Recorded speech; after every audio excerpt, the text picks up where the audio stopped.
Very nice to meet you. Ever since I saw your page, I've kind of looked at your journey and really been inspired by it too, on the fact that you just quickly started growing, and all the conchas that you make, all the bakes goods that you make look really, really awesome. And I was excited to meet you. Thank you for having me. I appreciate it. It's been a really interesting journey so far. Yeah. Did you bake before? I did not. I always wanted to be a pastry chef, and I like baked here and there, but I wasn't like a super baker. I didn't start baking until maybe 2 years ago. Okay. But I learned everything on YouTube. So Did you start like practicing then before you started selling your goods? I had to practice a lot with the doughs, and I had to perfect it, see which recipes tasted the best, and then I just started experimenting with different flavors. But what like motivated you to go into like baking goods other than anything else? Did you have family members that bake or cook, anything like that? Well, on my dad's side of the family in Mexico, they're bakers. Oh, okay. But I always wanted to be a pastry chef growing up, and I always wanted to have my own little bakery. But I never actually thought that I could do it because I never had a role model, like someone Latino like to look up to in Charlotte. So I was like, I don't think I'll ever be able to like do it. But it wasn't until Chris from the Batchmaker, she opened her bakery like 2 years ago, maybe 3 years ago. Mm-hmm. Is that a baking shop? No, it's a bakery here in Charlotte. Oh, for real? She used to be in she's in the Wesley Heights area. She used to be somewhere else, but then her place flooded, and now she's somewhere close there too. But she's from Honduras. So after I saw her, she really inspired me. I was like, if she can do it, then I can do it. And then I just started my process. I've been obsessed with conchas my whole life. I grew up eating them. So I always liked them. What's the best combination with what? Like, people drink it with Coke, I've seen, and like some people drink it like coffee and hot chocolate. Coffee and hot chocolate? Yeah. Mm-hmm. Café abuelita. I mean, chocolate abuelita. Yeah. Yeah, so how kind of has been like your journey then, like since you said that you really didn't have someone to look up to, like what's kind of like the struggles you faced and trying to get your product out there? Just learning everything from scratch. Like I did my whole research. I didn't really have anybody else to like ask for help because I didn't really know anybody else in the restaurant industry. But I did my research. I like researching stuff. I started looking up like ghost kitchens, commercial kitchens, what other people like in the community were doing. I saw that a lot of people were doing pop-ups. Mm-hmm. So I just started researching different pop-ups in Charlotte and started applying to them. Was it hard to get into like those pop-ups? Like did you have to wait a long time for them to like say yes? Because they're kind of like always... Because I try to do it too, because like I try to go into the restaurant business too, but they're like, Mexican food is just too much out there. Did you have a hard time with the pop-ups? Did not, just because I started at the City Kitchen, which is in Wesley Heights. It's a like a ghost kitchen. Mm-hmm. And I just did, I knew a lot of people there once I started working there, so they kind of told me like which pop-ups were good and stuff like that. But not really. People just tasted my conchas, and I just took them samples, and they really liked it, and they thought it was unique. So I got in the pop-ups. How do you promote it the most, or like how have you gotten the most customer base? Like just by doing pop-ups, or is it like Instagram based? Cause I just do it Instagram based. Everything I do is on social media. Just because I don't have a brick and mortar, so it's hard for me to like promote it during the week or do pickups.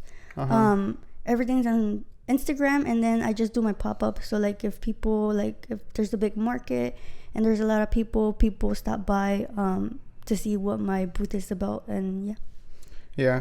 Like who mostly buys your conchas? Is it like the Hispanic people, or do you mostly go to like North End or who mostly buys your I conchas? try to go a little bit of everywhere. In Charlotte, last year I did a lot more pop-ups like around the city.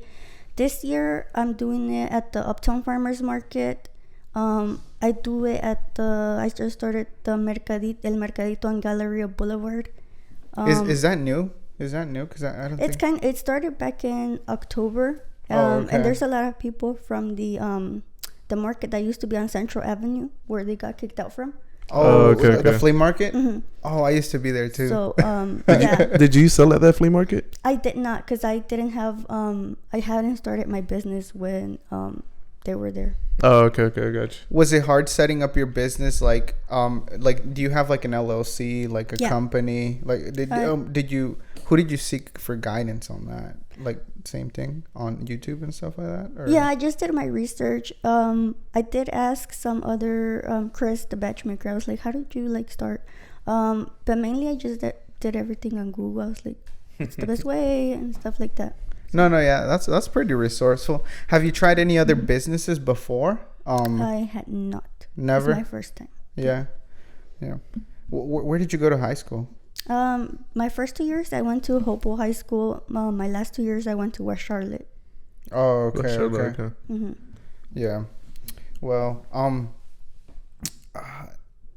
what do you think that you can accomplish like with your conchas, or like where do you see yourself going? I want to have my own bakery one day. That's my dream. I just want to bring something new to Charlotte, like with conchas, because I want to have like a not like a traditional panaderia, but like a kind of like a coffee shop where people can like sit down and drink and just it's kind of like a chic bakery. But yeah, I want to do that, and we'll see where it goes. Yeah. Mm-hmm. So you don't want to stick to the traditional exactly? No. Like you kind of want to... Because Okay. traditional ones, people just grab and go. But Yeah. I don't want to do that. Oh, I want yeah, people right. to sit down. If they want to work there on their laptops, they can do that. I really like getting to know my customers, so I really enjoy that. Oh, you do? Mm-hmm. Is that like one of the most like enjoyable parts of it? Yes, I love getting to know my customers, especially at pop-ups.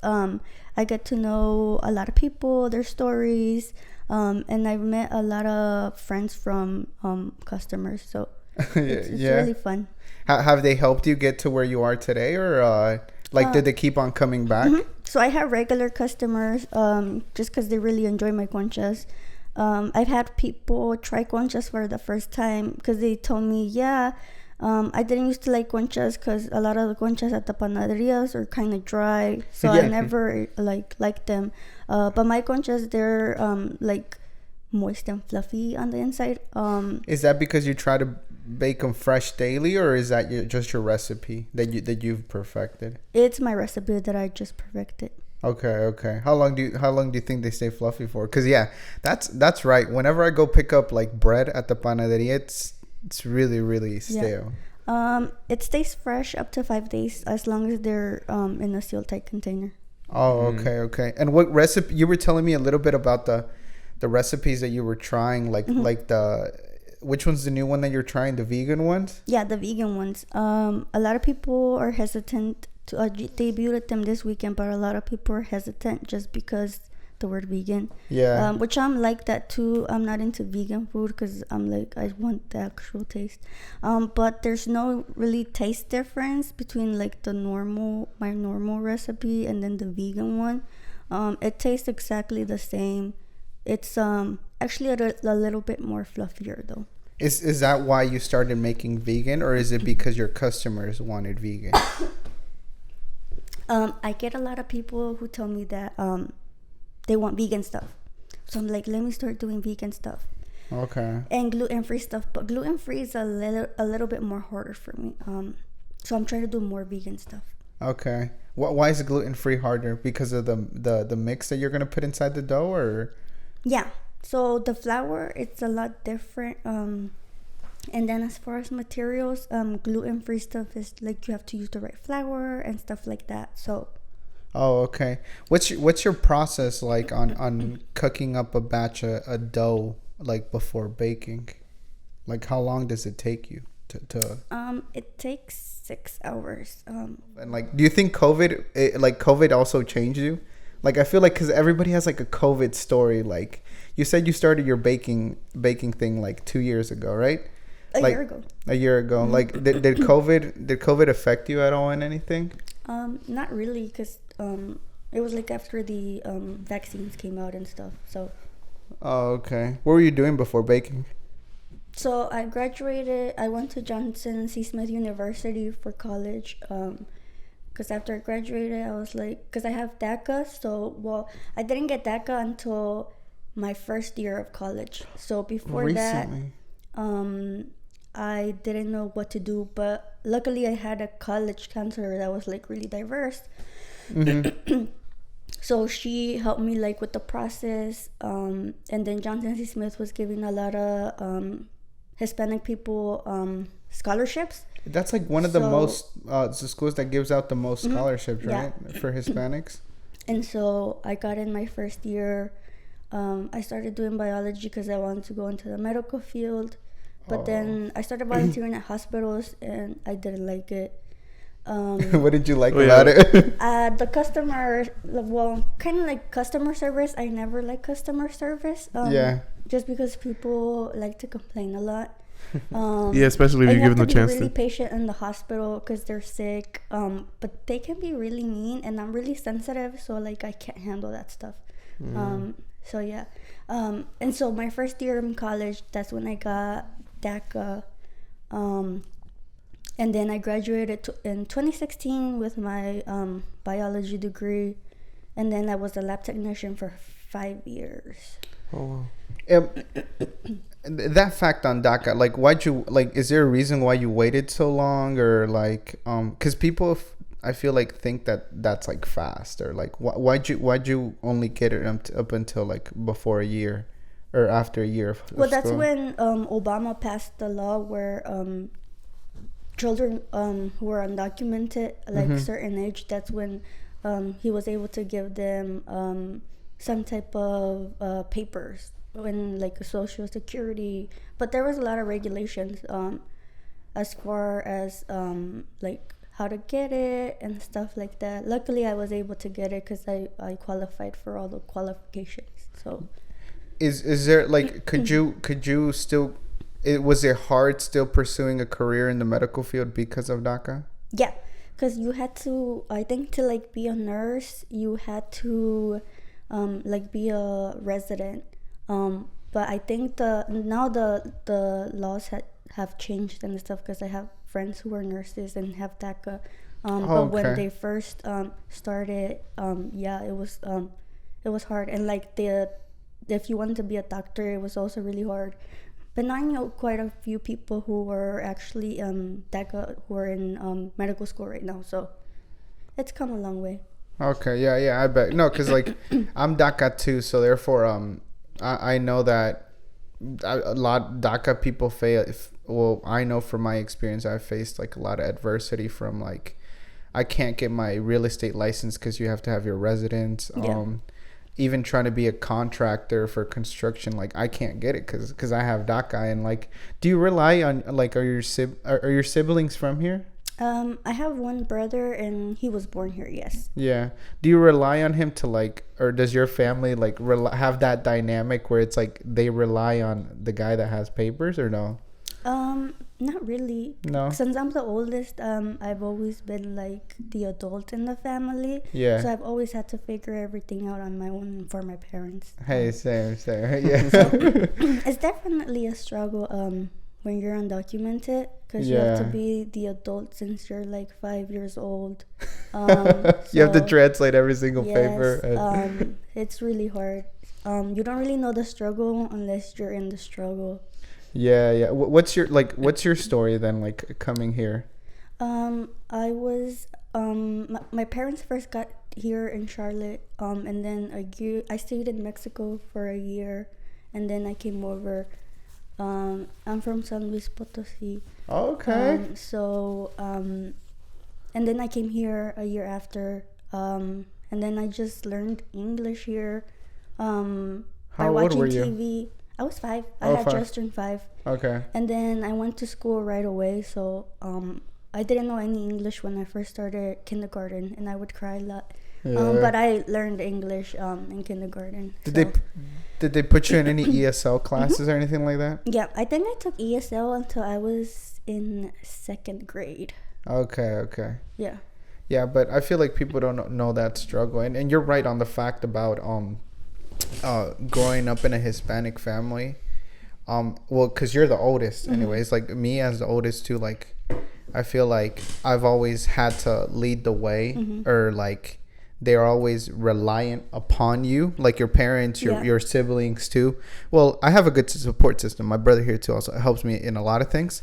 But you're right in that statement that like when you're the oldest one, like you have to translate papers a certain way. You have to be the parent whenever you go to school. Yeah. Was it hard finding a school for you since you didn't have like your paperwork? For college? Yeah, for college. Yeah. Yes, because I want, like, if I would have, my dream school would have been Chapel Hill, but that's it's really hard to get in as without papers, and then you have to provide like financial, and it's hard to get scholarships and stuff like that. So Johnson C. Smith was my only option, kind of, just because they gave me the scholarship. But I think that was the best route for me because I met a lot of other DACA people there, and now they're my friends. They're my best friends. They're like my family. So I'm super thankful that I was able to go there and meet them. Who helped you go to Johnson and Wales, or who pointed you there? Because Johnson C. Smith. Johnson and Wales is the cooking school. Oh, okay. No, but was it like you went to a counselor or something? Because like my high school counselor. I remember that when I was in high school, I was like, I didn't find out what the SAT was until like me neither. I actually took it. Yeah. And everybody was like, it's a big deal. Yeah, you have to score well and you'll go to college. I probably didn't do well on that thing. Like, so I know it's hard trying to find like someone to counsel you whenever you don't have papers, or it's kind of. For me, it was like really intimidating to go to a counselor and say like, "Hey, I don't have a social security and I don't have all of this, but how can I go to school?" Yeah, because then they tell you like all these things like not this school, not this school, not this school, not this school. Until recently, I found out that Johnson C. Wells, like Johnson and Smith, right? Johnson C. Smith. Johnson C. Smith, yeah, gives like minorities a lot of chance, and I was like, it's there for other people to take it, and I'm glad that it's improved so much. Specifically, also in Charlotte, I feel like a lot of the community, like minorities, are also like showing up more, and that's exactly why I wanted you to interview, because I'm like, I feel like you're also representing a whole community whenever you go to these pop-up markets. Like how do you feel doing that? I feel very happy and proud. That's one of my goals is to introduce people to like conchas and pan dulce, and I want everybody in Charlotte to know what a concha is. Kind of like if you were to say like, this is a cookie, this is a donut, everybody knows what it is. Yeah. My goal is to get people to know what a concha is, because it's still in Mexico everybody knows it, but here a lot of people don't know it. So that's my goal. That's good. And you'll achieve it. Oh, you will. You will. What are you trying right now? The buñuelos too, right? Yeah, so they're like dough fritters. They're really crispy. But I do the buñuelos de viento, which it has like a specific design to them. So yeah. Oh, specific. What is the design? It's like, I don't know how to explain it. You have to look at it. Okay, we'll probably show a picture of it, on the camera if we can. But yeah, what else was I gonna ask you? What are some of? Is a pastry a baked good too? Is a pastry a baked good? Yeah, it is. Okay, what's your favorite kind of pastry besides conchas? A warm chocolate chip cookie with milk. Warm chocolate. That sounds really good. Are you gonna go into cookies anytime soon, or just like conchas? I don't think so. Cookies is not really my thing. I'm gonna try to explore more pan dulce, like orejas, polvorones, and stuff like that. Oh, okay. How do you does your family support you in all of this, or how were they in the start? Like, could they see it going somewhere, or until recently they changed like their mind of how? They've always been really supportive of what I do. Especially my mom, she helps me out a lot. Especially like when I have like days where I'm like, I just want to give up. She like pushes me, and she's like, yeah, this is how the business. Sometimes there's gonna be ups and downs, and she really motivates me. What are those what are those like draining moments like tell me about like what I want to give up like every other week, but I think that's everyone in the restaurant business, because it's so time consuming. But like in specific, like what's one thing that like drains you a lot right now? The only thing that drains me is like making sure that I have money to buy my ingredients, materials, enough to pay myself, my mom, and my brother, and then also just to save up for a bakery. Money's I hate the fact that money plays a big role when it comes to like a business, but it is the main thing, especially opening up a bakery, because I want to open up a brick and mortar. But it just takes so much money, and it's just so hard. And I've applied to grants in Charlotte, but it's so hard to get them. I think it's harder for Latinos to get grants in Charlotte as well. What do you think that is? Because like I've talked to other people, like Latinos who've applied, and like they said that it's also like really hard. So yeah, it's hard. I feel like Charlotte needs more diversity. All they have is breweries and football. Yeah, I was just gonna say a bunch of breweries. They just have I think every single week a new club pops up too. Yeah. Like yeah, they have a lot of those things. But I'm excited though, like where you can take this, because like even just looking at it, I'm like I think what we can also look to, or what I would think, it's like maybe look into like investors or stuff like that. I don't want to look into investors. Why? You think they're sharks? I don't want them to play a role in my business or have like any decisions in what I do with my business. I want to be able to have control like in everything, in every aspect in my business. So definitely don't want investors. And then I'm also trying not to get loans, just because it's a lot. But yeah. Okay, so you're trying to just do it like what like you're with your pop-ups, and then try to save. Like, how much do you have to save then? Because like I know that even a mixer, like a 30-40 gallon mixer, yeah, like a Hobart one, it's like, I think it's like 15 grand, no, 20 grand. They're about $8,000 depending on the size, but that's like a brand new one. A lot of people who start up, they buy like used equipment, because I've asked around like how, like other businesses, like how did you start, and they've told me that they just bought like used equipment, because it's a lot cheaper. But equipment is my main issue right now, because everything is expensive. Like getting a good oven, it's really expensive. The mixer, a walk-in refrigerator, it's so expensive. Where are you cooking out of right now? Is it like a concession? Do you rent a station, or? I'm at a church kitchen. At a church. They didn't use it anymore. So I was just Googling different places, because the previous kitchen I was at, they had too many bakers and it was just one oven, so I couldn't make whenever I wanted. So I just Googled like commercial kitchens. That one popped up. I went to see it and it was good, so I started there in December. Are you going to be there for a while? I think so. Maybe a couple of months. I'm really hoping I can open my own bakery maybe by the end of the year or next year. That's just me being hopeful. That's good though. Yeah. That's my goal right now. Let's try. I think the goal is every day try to be positive, because I get you that on money, because sometimes like when we would cook, right, Gio, like I wouldn't sell enough food. Like we wouldn't sell enough product, and it's like first I have to pay everybody, and then I have to go buy my products. Like, and right now even food prices have gone up in everything. Yeah, I feel especially like eggs right now. Eggs, and that's one of the main things, right? Yeah, that's crazy. Yeah, you're right. The bakers got affected most by it. Eggs, I think like one carton. How much is one carton like of eggs? It's like $10, right? Yeah, like $12, I think. I think you should have a chicken coop, get some chickens, and then you'll be all right. Yeah, because when I first started, I used to buy 15 dozen for like $20-something. Then recently they went up to like $80. Damn. What? That is like a 400% markup. That's crazy. Insane. But I also want to inspire other Latinos to follow their dreams, especially because we don't have a lot of role models.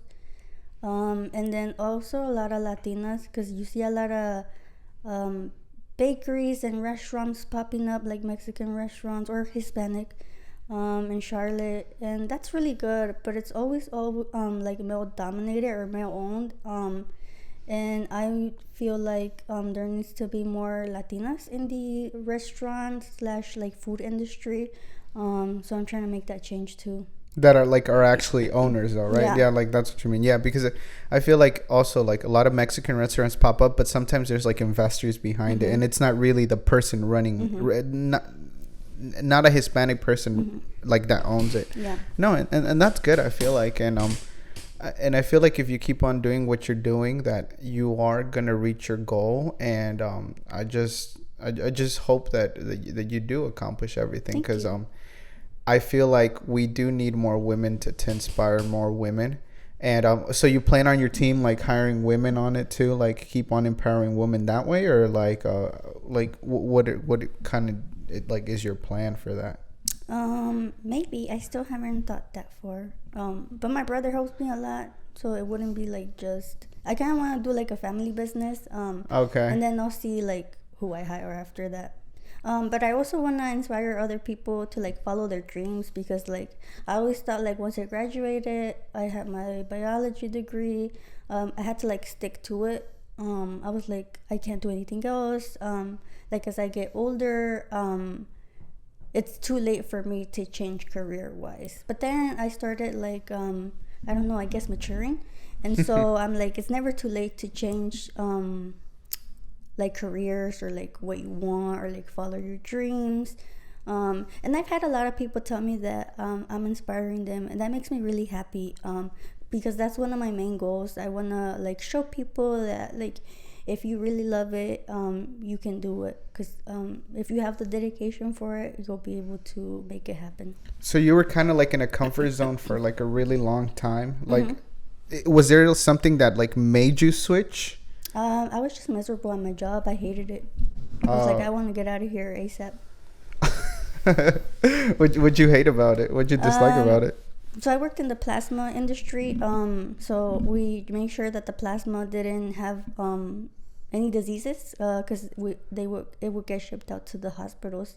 But all the plasma samples we would put in the machines. They did all the work, and we would just take out the paperwork. It wasn't anything like hands-on, because I was originally interested in like doing research, like medical research, but the machines did all the work. So it was like you did the same thing every day basically. Oh, okay. And you kind of felt drained from that, no? Like just like every day waking up and not really. Did you always think you were gonna have like this type of business? And I did not. So when I first started my business, it was in last January. I was working full time and doing pop-ups. So I was working every single day. It was really draining. I was tired a lot. What time did you wake up? And what time did you go to sleep? Well, when I first started, I used to work second shift, which I hated. And then maybe like on my 4th year, I changed to first shift. So it was like 7 to 4. But on Fridays, I would do all my baking on like Friday nights when I first started. And then I would stay up super late, and then have to wake up super early on Saturday mornings to finish baking and do the pop-ups, and then the same thing on Sundays.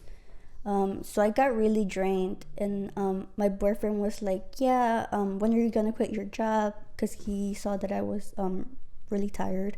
But he would help me a lot, and I'm super thankful for him also, because he's been so supportive. I don't think I would have been able to do this without him either. Like, at what points did he support you? Like he would help me. He would help me in the kitchen when I first started. Okay. Yeah, and he would help me with pop-ups, like setting up and stuff like that. Now that my mom and brother help me, he doesn't really help a lot, unless I like having like a busy day and stuff. But he's super supportive. If I need something, he'll be there. So yeah. Good. Yeah. Like, what were kind of like the first struggles then whenever you first started? Like the first year or the first pop-ups you did, like what things went wrong that you didn't want to go wrong? Well, when I did my first pop-up, it was really chaotic, just because it was my first time, and I was like, a lot of things went wrong. Because when I first started, I did pickups at the kitchen that I was at, and then it wasn't until maybe April when I started doing the pop-ups. But once I started doing the pop-ups more and more, I got more comfortable, and I would be late a lot, because I was always rushing, like last minute, trying to get to pop-ups and stuff like that. And still now I struggle a little bit with that, but I'm trying to do better. But yeah, that was my main struggle. Oh, but then also I left my job in October, which I was really scared. That's whenever you really committed and were like, I'm not going back. Yeah. I was just I was really scared, because I was like, I'm not gonna have like a steady paycheck every 2 weeks. Yeah. But then I was like, if I don't do this now, then I'm just gonna regret it, and I feel like this is the best time to do it, and so I just quit my job. Why'd you feel like it was the best time to do it? Because like you had gotten so used to doing baking already, or like why'd you think it was like the best time? I think it was the best time just because I don't have kids right now. I'm not married. I don't really have a lot of like big responsibilities. And I can just focus on my business like 100%. That's good. It takes a lot of courage to quit on a job like that, and I was really scared. How'd that make you feel though? Was it very fulfilling, like to chase something that you know that you're passionate about? Yeah. It's what makes me happy. I love experimenting. I love trying new flavors all the time. And it's really nice. It's what makes me happy. So What's something that you would want people to know that you don't get to tell them in whenever you're serving them? Like, what's something that you wish they knew about you, like to your customers, like a message to your customers? Like if they could know like anything? Yeah, like something you'd like to tell them, like something relatable or something you'd... I don't know. I feel like a lot of people don't know about DACA, so I feel like, and like undocumented people, so like if I could, I would like try to give them like an explanation of how all that works, because a lot of people are like, yeah, why haven't you applied? Because they think it's just an application, and like it takes like a couple of months, and like, yeah, you got your papers, but that's not the way it works. Like the government actually needs to do something about it. It's not like you can just fill out a form and then you'll get your papers right away. And then that's been one of my biggest struggles as a person, being undocumented. But I think it's what motivates me, and it's what made me the person that I am today. I like that message, because like I feel like if I were hearing this, like younger me would look up to people like that, because like I said, I'm DACA too, so like it's always hard trying to explain the fact that, hey, I can't do this because I was brought in through this way. So therefore the government says that, okay, if you want papers, you have to go back to your country for 10 years and stuff like that. But that's not even the option for DACA people. That's the option for some people. But DACA, it's like there are no options, basically. So yeah, I think like that's a good message, because people I feel like really don't understand. And we try to do an episode too where like we talk with a lawyer and make people aware of it, but it didn't get as many views as I would want to. But maybe one day when it blows up. Yeah, maybe. How long have you guys been doing the podcast? Well, the first year we did it, but we only did like 8 episodes because it's like. Was it last year? Last year. Yeah, we started last year. Yeah, we started last year. Just this year, I like, this is what I started doing. It's like, I was like, okay, if we want to blow up, then we have to do 100 episodes this year. We have to record 2 times a week because we're also like in constructing homes. We also own like 3 other businesses, so therefore we're like really busy. So even doing the podcast was like ridiculous. Mm-hmm. But I do think it's super important though, bringing people that can inspire other people on this platform. I feel like, because like I got to know you today, and I'm like, wow, like. Wait, how did you guys like find out about my business? Me? Mm-hmm. Oh, I found it through him. Yeah. Yeah, I found it through Instagram too. Yeah. Okay. Yeah, like it was like it just popped up on my feed. I don't know how Instagram works, but it's like it just popped up, and I was like, but I kind of followed you on like I think like the early stages whenever you didn't go into that church kitchen and like. And I have never really actually tasted because I never really gotten the chance to, but I've always been dying. The pictures are always so good. You always have like matcha conchas, like things that I've never seen before done with concha. So that's why even I was like, man, I gotta interview her, because I was like, where does she get her ideas from and stuff like that? They just pop up in the shower. They just pop up in my head. I'm always thinking about my business like 24/7. I'm trying to I try to see what other recipes I can come up with. Yeah. The next one I want to do is a creme brulee concha, flan concha sandwich, and arroz con leche concha. That sounds like a lot of calories. But it sounds good. It sounds good. How would the flan go though? Like, are you planning on putting like a flan whipped cream? Oh, okay. Okay, I get it. Yeah. No, that's cool. Yeah, and like I said, I feel like you are gonna inspire a lot of people though. Whenever you do get to the point of having your brick and mortar, which has to happen some way or another if you keep on chasing it, then what are the like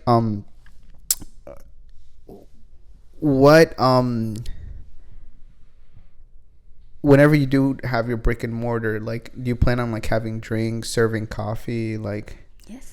Yeah. Mm-hmm. I want to have like aguas frescas, like strawberry horchata. It's one of my popular drinks I started last year. But I make it from scratch, like fresh strawberries. Because I've tried other strawberry horchatas from other places. Not in Charlotte, but like if I go out of state, I try like different bakeries or coffee shops. And they don't taste like they taste artificial. So I don't know what they use, but I use fresh strawberries. I want to do like cafe de olla, horchata, iced lattes, just stuff like that. Iced cafe de olla. I definitely want to do a lot of interesting coffee drinks and aguas frescas. And I think you'd get a lot of response from that, because you are right. Like if we start bringing like Mexican culture into what we do, or into like the American market, we'd find a lot of success. Yeah, because like bakeries, they're not like in the Hispanic bakeries, they're not in like the American market, which is what I'm trying to get like everybody into. Like I want everybody in Charlotte to know like what pan dulce is. Yeah, because you see those bakeries in like the Latino markets most of the times, like Odali's. Yeah, Odali's is a very popular one, and it's only like in South Boulevard or stuff like that, like more rural areas and more like gentrified areas. But I wouldn't also want my bakery to be like somewhere gentrified. Okay. If anything, I would want it to be maybe like on Central Avenue or Eastway. Where like Manolo's is and all that. Probably around that area. Yeah. That's good though. I like the concept though, like of sitting down and then getting your conchas, and all that is fun. Yeah, like grabbing your little coffee and your concha before you go to work. Do you imagine those scenarios in your head all the time? All the time. I feel like that's the best part of like you having your own thing. It's kind of like you get to inspire yourself. I already have like this whole like way of how I want my bakery to look like, and all these little ideas and like all these little things. Like I want to have like a special deal for like the people who work like in construction or like labor intensive jobs. So so they can just have something quick in the morning and then go straight to work. That's good though. Do you read books? I do not read books. I'm trying to get myself into books, but it's really hard for me to like focus and like actually finish a book. You like to move around a lot? You're like can't sit in one place, or is it just? I've never been into books my whole life. But I'm more of I like to move around a lot. I don't like sitting like in one place. I have to be doing something at some point. Do you feel like you're like lazy if you sit down and stuff like that? Yes, that's been one of my biggest struggles. As far as like relaxing and like self-care. Yeah. Like, cause if I feel like I'm not doing something or like something related to my business, I just feel like I'm wasting time. But sometimes like I remind myself that I just need to do nothing, just so I can like take a break and like so that I can do better for my business. Or like maybe like give it time. Mm-hmm. That's what you're saying, right? Yeah. Like, yeah, I think patience is one of those things where it's like, but I like how you're doing it already, because if you play out the scenario so many times that it just has to become real. Mm-hmm. Like I feel like that's kind of what the feeling was when I was like growing up on like what I wanted my future to be. It was like it can be whatever it wanted to be, but I just have to like really, really like sit down with myself and like, okay, I want this, and I want this. Like, do you write down like your ideas and stuff like that whenever like you're thinking about these thoughts? No, they're in my head. No. Yeah, I think it'd be good though if you write them down. Yeah. Like, have a little notebook and like just write it down and watch. It'll work miracles for you. My recipes, I do not. So I would always be like, why do like Hispanic moms, like, because they do a little bit of this, a little bit of that, they don't write down the recipes. And I was like, why don't they just write down the recipes? And I realized that I am the same way now. So it's all up here. Yep. So even in the process, you just like, I've started doing that now just because I have more products now, and it's so hard to remember all the things. So I am starting to do that now. But I still haven't written down all of my recipes. Wow. But do you like baking or do you like cooking too? Just baking. Just baking, mm-hmm. Yeah. That's good. Let me see. What was the hardest thing about learning how to bake? Patience, because I did not have patience. And with dough, you have to let it rise 2 separate times. You have to let the dough rise after you knead it. Then after you make the little balls, you have to let those rise, and then put the little sugar on top, and then they can go in the oven. Because if you don't let them rise, they're not gonna come out well. Well, okay.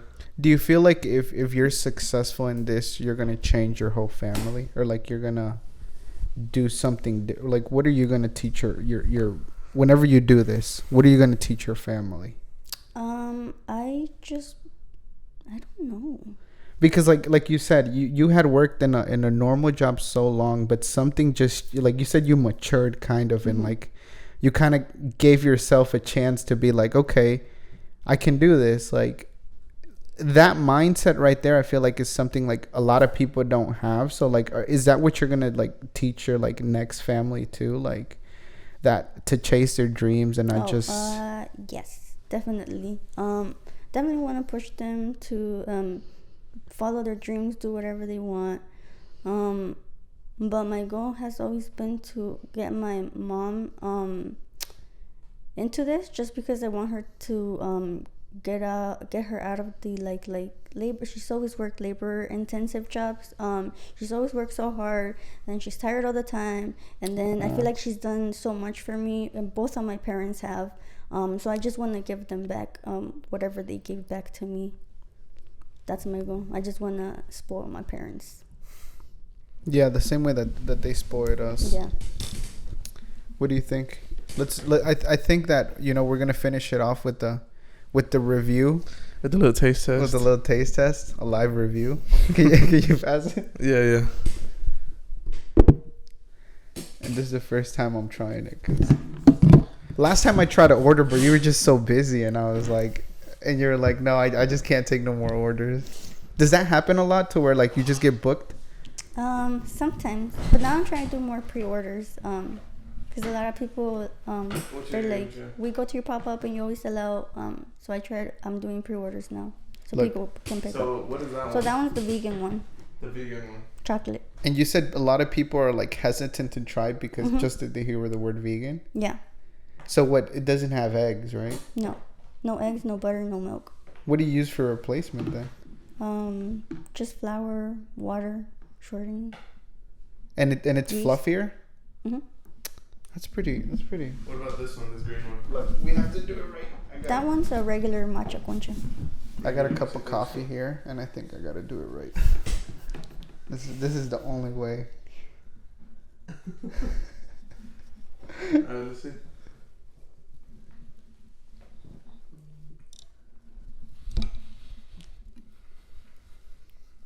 We have to try it without the coffee, so like you can taste the difference. This tastes exactly like a concha, even though it's vegan. I feel healthy and satisfied at the same time. Honestly, this is very delicious. It's really good. I think my parents are gonna enjoy this a lot. I think everyone in Charlotte has to try these conchas. Yeah, I'm gonna show the camera real quick. Make sure y'all try them out.